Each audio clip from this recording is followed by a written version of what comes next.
Deuteronomy 5. Moses convened all Israel, and said to them, Hear, O Israel, the statutes and ordinances that I am addressing to you today, you shall learn them and observe them diligently. The Lord our God made a covenant with us in Horeb.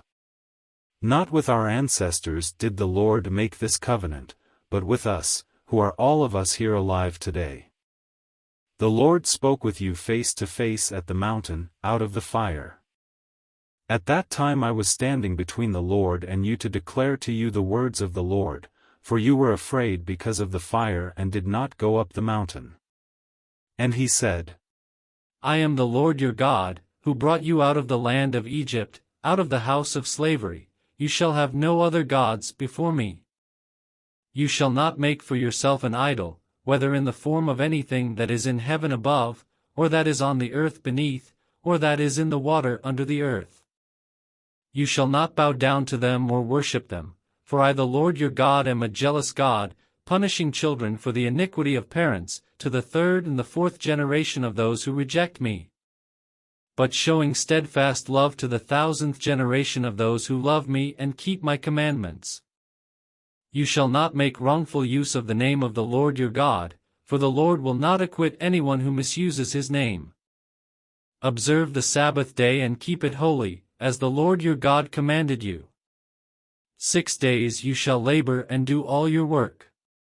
But the 7th day is a Sabbath to the Lord your God, you shall not do any work. You, or your son, or your daughter, or your male or female slave, or your ox, or your donkey, or any of your livestock, or the resident alien in your towns, so that your male and female slave may rest as well as you. Remember that you were a slave in the land of Egypt, and the Lord your God brought you out from there with a mighty hand and an outstretched arm. Therefore the Lord your God commanded you to keep the Sabbath day. Honor your father and your mother, as the Lord your God commanded you, so that your days may be long and that it may go well with you in the land that the Lord your God is giving you. You shall not murder. Neither shall you commit adultery. Neither shall you steal. Neither shall you bear false witness against your neighbor. Neither shall you covet your neighbor's wife. Neither shall you desire your neighbor's house, or field, or male or female slave, or ox, or donkey, or anything that belongs to your neighbor. These words the Lord spoke with a loud voice to your whole assembly at the mountain, out of the fire, the cloud, and the thick darkness, and he added no more. He wrote them on 2 stone tablets, and gave them to me. When you heard the voice out of the darkness, while the mountain was burning with fire, you approached me, all the heads of your tribes and your elders, and you said, Look, the Lord our God has shown us his glory and greatness, and we have heard his voice out of the fire. Today we have seen that God may speak to someone and the person may still live. So now why should we die? For this great fire will consume us. If we hear the voice of the Lord our God any longer, we shall die. For who is there of all flesh that has heard the voice of the living God speaking out of fire, as we have, and remained alive?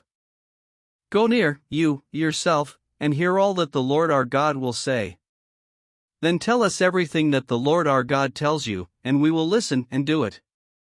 The Lord heard your words when you spoke to me, and the Lord said to me, I have heard the words of this people, which they have spoken to you. They are right in all that they have spoken. If only they had such a mind as this, to fear me and to keep all my commandments always, so that it might go well with them and with their children forever. Go say to them, return to your tents. But you, stand here by me, and I will tell you all the commandments, the statutes and the ordinances, that you shall teach them, so that they may do them in the land that I am giving them to possess. You must therefore be careful to do as the Lord your God has commanded you. You shall not turn to the right or to the left. You must follow exactly the path that the Lord your God has commanded you, so that you may live, and that it may go well with you, and that you may live long in the land that you are to possess.